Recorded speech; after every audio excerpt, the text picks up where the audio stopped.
Seja muito bem-vinda ao Radar, Mel Lisboa. É um prazer te receber aqui. Ah, o prazer é todo meu. Muito obrigada pelo Bem-vinda. convite, adorei.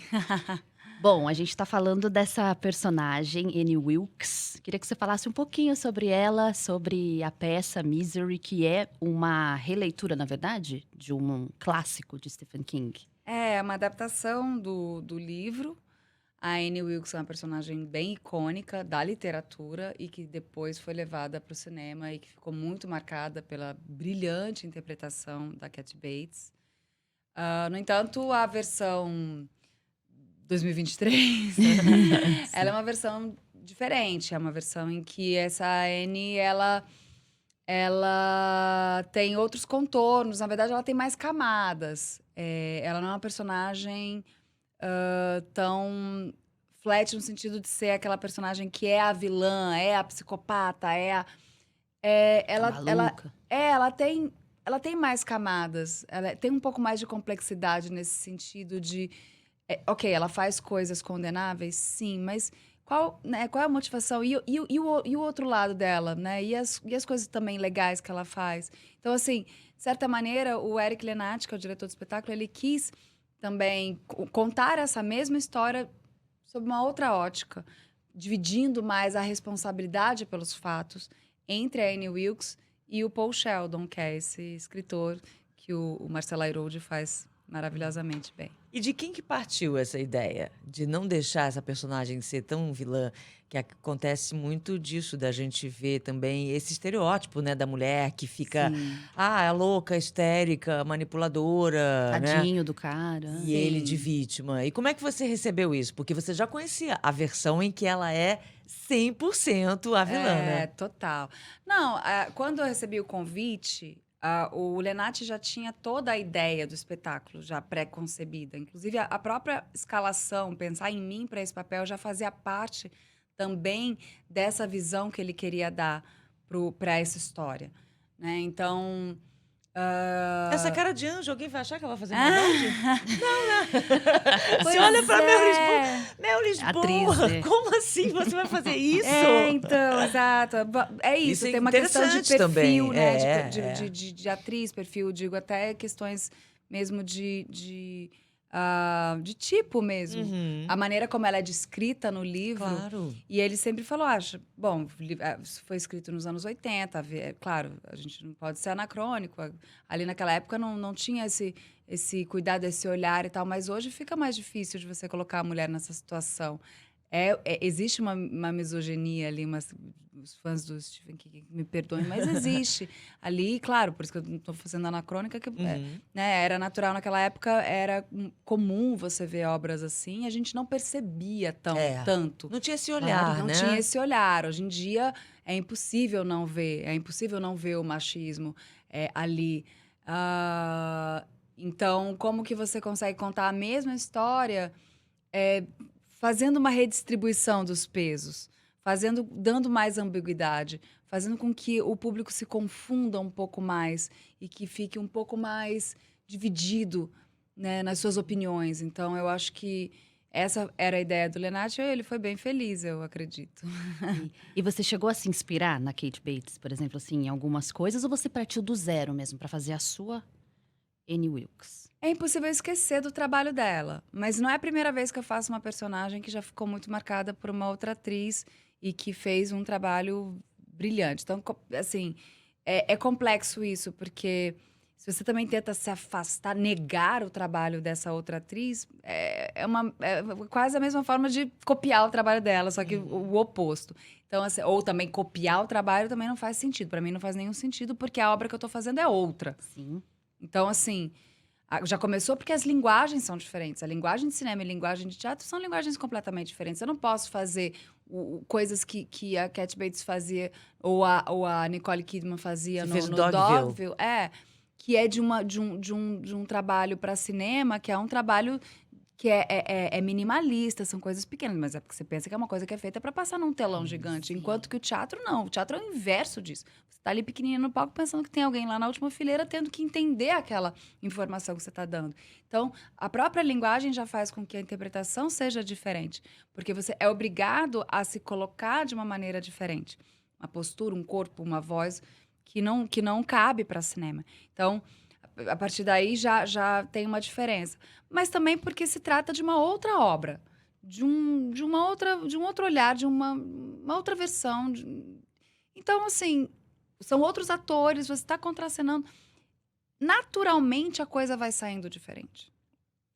E eu sempre, assim, eu vou deixando a coisa acontecer, assim, de uma forma mais natural, mais orgânica. A gente começa nas leituras, aí começa a levantar e você vai entendendo qual é o jogo que está acontecendo ali. E a partir desse entendimento é que a gente consegue ir construindo a personagem. Então, assim, não é tanto do zero, porque eu não ignoro o que é feito. No entanto, eu faço o meu a partir daquilo que tá sendo oferecido, a partir do que tem na nossa disponível na nossa mesa. E você já tem um retorno, Mel, da plateia em relação a essa mudança da personagem? Tem gente amando ela, tipo, no final. Então, é curioso, porque eu morria de medo dos fãs do Stephen, né? Porque Tem aquela coisa. tem fãs, assim, é uma A própria comunidade personagem. enorme. A personagem é uma mega fã, né? Exatamente, exatamente. É a São fã número fanáticos, um. fanáticos, Não, e eles fanáticos. amam e tal. E, assim, a literatura é uma construção muito individual. As palavras são as mesmas, mas a imagem que você constrói, tudo que você constrói, é muito a partir da sua experiência de vida, da sua bagagem, do que você viveu, de onde você veio, quem você é e com quem você se relacionou. Então, assim, quando você lê um livro, cada pessoa imagina uma personagem, um ambiente, uma coisa, por mais que as Verdade. palavras sejam as mesmas. Quando você vê um filme, não. O filme é uma obra pronta, em que você pode ter uma interpretação diferente, você pode gostar ou não, mas a obra está ali, Ali. pronta e acabada, e é aquilo, e é a mesma obra que você viu, eu vi também, né? E assim, o que eu achei curioso é que eu, com medo dos fãs do Stephen, de eles não gostarem, né, de se sentirem, mas o que você fez com a nossa Misery? Então, assim, e não, é o contrário. Eles amam justamente isso, Bom, que o legal ser isso. diferente. Porque mostra a pluralidade do texto. E para eles, assim, se é para ver uma coisa que eu já vi, não tem tanta graça. É legal ver essa mesma história Claro. sendo contada de uma forma diferente. Sim. Então, eles amam, eles adoram. Assim, claro que pode ter um ou outro que não gostou. Sim. Mas eu garanto que a grande maioria gosta. Mas você Que sabe bom. que as pessoas que gostam muito desse gênero, eles gostam dos personagens que são aqueles que causam o terror e o medo. Eles viram fãs daquele personagem. Então, se tiver algum elemento que Tem que faz saber eles gostarem e se mexer, aproximarem mais, nossa, aí vira tipo, Sim. não é? Saber Sim. mexer nesse personagem. Agora, como é que tá a tua rotina fazendo essa peça que já está em cartaz aqui em São Paulo, né? Que estava no ano passado também, voltou. Como é que você se organiza? Você tem um ritual? Nos outros dias da semana você já está envolvido em outros projetos? Eu tô envolvida em outros projetos. Durante um tempo eu fiquei em cartaz com 2 espetáculos, que eu tava com o meu solo também, com a Madame Blavatsky. Aí eu ficava dia de semana com a Madame Blavatsky, final de semana com o Misery, mas Gente, é, que loucura, é isso aí? É uma chavinha que tem que virar. na verdade eu não encaro como essa chavinha assim, são É. coisas diferentes, são coisas tão diferentes. Tá. A única questão é realmente você ter espaço no seu HD cerebral para você lembrar de tanto texto, porque é isso, eu acho que eu ocupo tanto a minha cabeça com texto que eu não consigo lembrar de mais nada. Minha memória é um horror. Mas para texto ela funciona, que bom, né? Que bom. Já fosse o contrário. Era melhor ir, tudo bem. Agora eu fico andando com a agenda, com coisa, eu preciso anotar, porque senão eu esqueço tudo. Meus compromissos, assim, até falo, me lembra, me avisa, porque senão eu esqueço. Então, assim. Mas é isso, você tava com. Isso, tô terminando de rodar uma série também. E aí tem sempre uma coisa ou outra que eu tenho que fazer e tal. Mas o meu trabalho, ele é um trabalho sazonal. É um trabalho que ele vai mudando. Às vezes você tá com muita coisa ao mesmo tempo, às vezes você tem uma folga, aí às vezes aí você tá fazendo uma coisa, aí uma acaba, a outra começa, e aí você vai indo. Na verdade, agora eu tô... A Blavatsky tá parada, a produção é minha, eu vou voltar, mas agora eu tenho uma reunião para ver pauta e tal, para a gente ver quais são os próximos passos, mas eu ainda não tenho certo. A Blavatsky continua até setembro, porque depois da temporada aqui em São Paulo, a gente ainda faz uma pequena turnê em agosto. Viajamos 4 cidades. Tô terminando a série de filmar. E aí depois eu ainda não sei muito bem. Estou esperando para ver o que vai acontecer, que eu ainda não sei. Mas é assim a vida. Sim. E antes da gente começar, ela estava na sala aguardando e ela estava com aqueles fones. Eu achei que ela, ou será que ela está ensaiando? Será que eu falo com ela? Você estava meio que falando e com o fonezinho, eu falei. Não, e será pior que eu vou é que eu falo atrapalhar? sozinha pra caramba. Quem te contou isso que você fala sozinha? Não, mas no caso ali eu tava Não. falando no telefone. Sim, eu vi, mas no mas fone eu- de ouvido. Mas Mas eu eu pensei, falo reuniões, muito sozinha. reuniões. Porque eu passando texto, eu falo sozinha pra caramba. Aí eu chego, eu sento no Uber, assim, aí eu sempre falo, olha, desculpa, eu vou falar um pouco sozinha, tá? Não repara, não. Tô passando aqui o texto. Aí eu fico falando, né? Então, Avisa, pra não tirarem você de doida. de doida. Eu, quando Maravilhoso. tava fazendo a Blavatsky, às vezes, de uma semana para outra, eu ficava mais insegura, que é solo, né? Aí, assim, esqueceu o texto, ferrou, não tem ninguém para te ajudar. É você por você mesmo. Então, aí teve vezes, assim, que eu tava filmando, aí a filmagem era, sei lá, próximo de São Paulo, mas demorava 1 hora para chegar no teatro. E aí eu chegava, assim, pro motorista que tava me levando pro teatro e falava, não repara, não, eu vou ficar falando aqui 1 hora sozinha, tá? Não se assusta, não. E aí eu começo, começa o texto. Eu falei a peça inteirinha. Inteirinha no carro, falando. Passando o texto da peça inteirinha. 1 hora falando, sozinha no carro. Motorista. A gente vai para o intervalo rapidinho. Lorena vai deixar alguma pergunta? Eu vou. Eu quero saber o seguinte. Você fez um sucesso na sua estreia na televisão com Presença de Anitta. E queria saber o quanto isso te levou também a pensar para onde vai a sua carreira depois de tanta exposição. Você que é muito atuante no teatro, né? Sim. Produzindo também os seus espetáculos. Então você responde pra gente, Tá Mel bom. Lisboa. Depois do intervalo a gente Massa. volta. Estamos de volta aqui no Radar hoje, recebendo a atriz e produtora Mel Lisboa, que está em cartaz com Misery aqui em São Paulo, no Tuca, até dia 30 de julho. Mas vamos voltar um pouquinho no seu início na televisão, que foi uma estreia que fez um grande sucesso com Presença de Anitta. Que idade você tinha, Mel, nessa época? 19. 19 anos. Uma grande exposição para uma Sim. atriz. E você foi encaminhando a sua carreira, também conciliando outros trabalhos, em TV, cinema e principalmente no teatro, onde você atua também como produtora. Na época desse sucesso fenomenal do Brasil inteiro, te vendo e tal, principalmente com uma personagem que tem a sensualidade também. Você, em algum momento, parou para pensar no que isso estava te levando para a carreira e que trabalhos vieram depois que você teve que negar para não ficar refém desse personagem, né? É bem complicado porque eu era muito nova e foi muito avassalador, né? Tudo que aconteceu. E por mais que na época eu me achasse super madura e que eu estava Você se super achava? Nossa, É? eu me achava maduríssima. Me achava maduríssima, uma beleza. 19, a gente tem umas certezas, né? Eu me achava maduríssima, super resolvida. Falava, não, tô lidando super bem com mentira. Não tava lidando nada bem com aquilo. Não tinha maturidade, né? Natural, gente, é uma menina. Claro. E me perdoo por isso, inclusive, pela minha imaturidade, pelas escolhas erradas, eventualmente, que eu fiz. Mas, assim, então, por isso mesmo, eu não tinha uma consciência do... Puxa, isso está acontecendo, então eu preciso... Uma estratégia muito bem traçada, porque era tudo muito... Tudo estava acontecendo ao mesmo tempo. Eu estava vivendo e acontecendo, e vamos lá.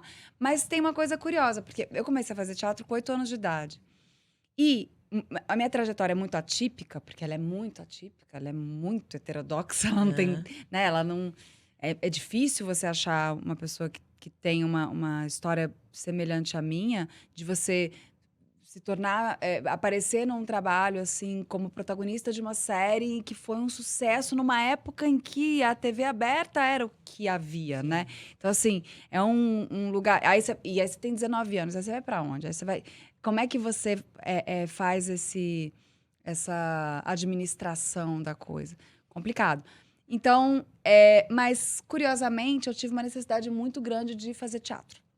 E foi logo depois, eu fui fazer uma peça em Portugal, e quando eu voltei, eu produzi a minha primeira peça, exatamente como eu produzi a Blavatsky.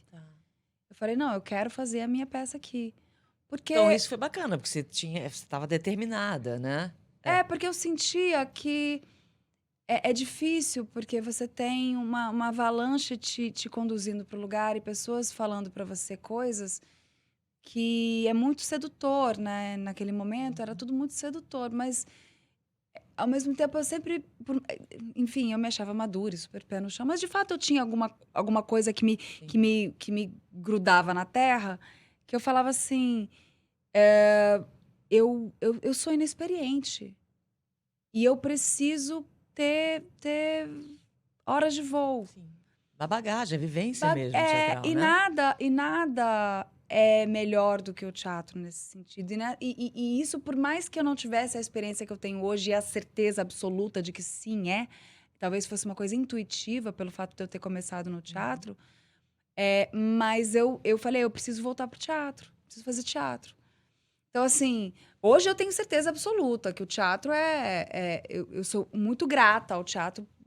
O teatro me proporciona tudo, me dá todas as ferramentas, me dá todos os recursos, me permite crescer artisticamente como dificilmente algum outro meio te faria crescer, assim.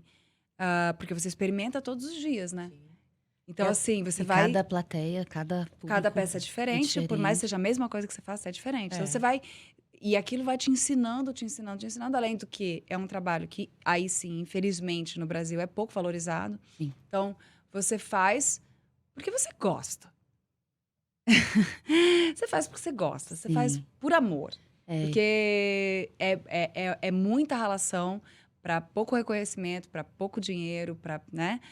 Sabemos disso. Inclusive, atores de teatro dificilmente conseguem viver só do trabalho. Mas é de uma importância tão grande, né? É pra fundamental, todos, porque né? a experiência... Que quem vai pro teatro volta transformado. Transformado. A experiência do teatro, eu sempre falo que é uma experiência radical, no sentido de ela ser uma experiência muito intensa. Para quem está na plateia, para quem está no palco, fazendo uma analogia, assim, é semelhante ao show, assim, é muito diferente você ouvir uma música e você ir no show. Essa troca, essa energia, esse lugar e tal, você estar ali presente, essa para mim é a grande diferença, assim, do teatro. Sim, já que Também. nós estamos aqui num veículo rádio, Adoro rádio.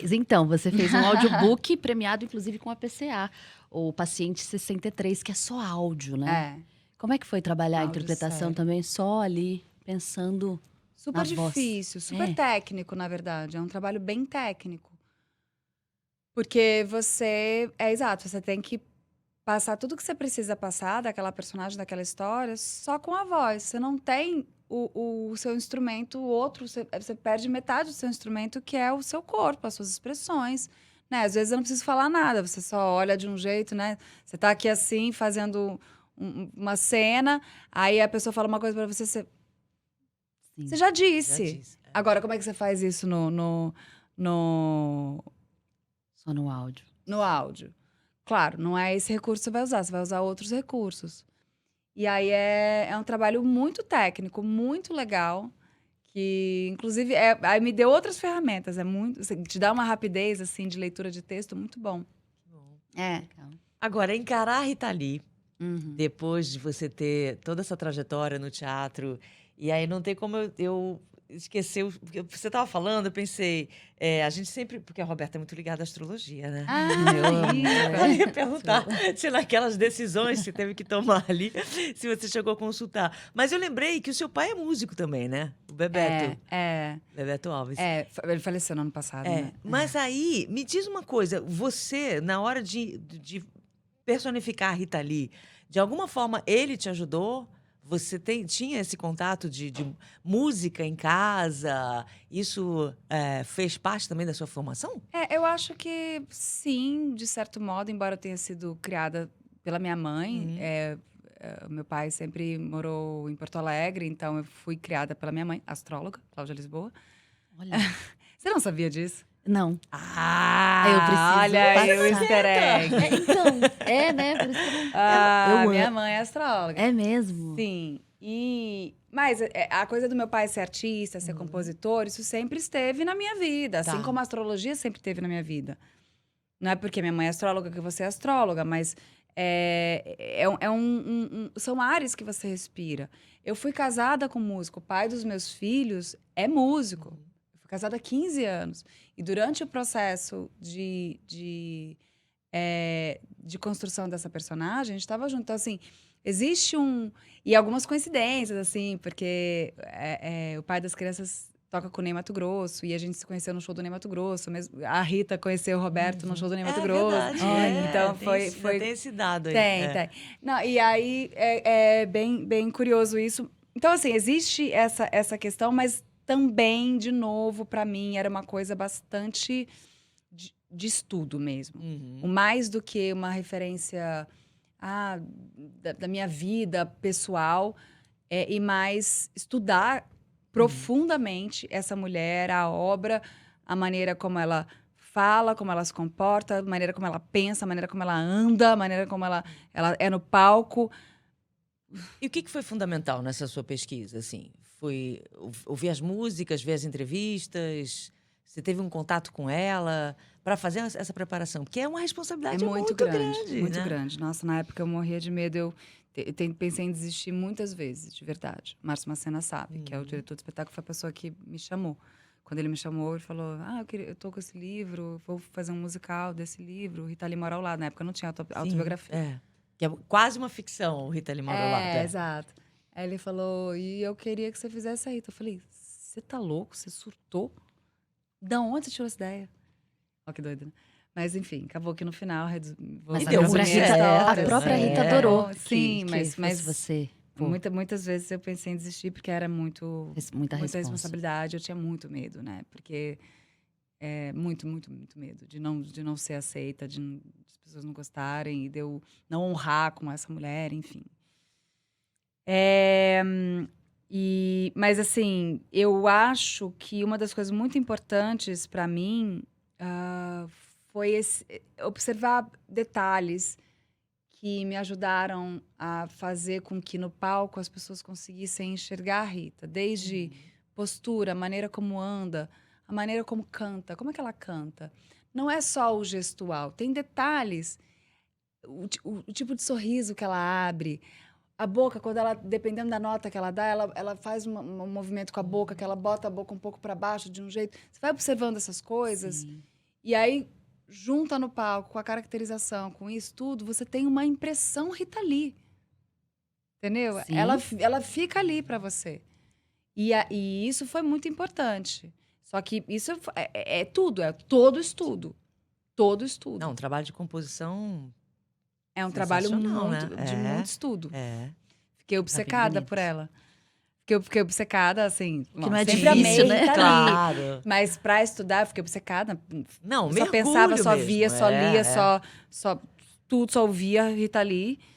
E eu não conseguia fazer outra coisa, eu vi que eu precisava. E aí, quanto mais eu estudava, mais me apaixonava. Sim.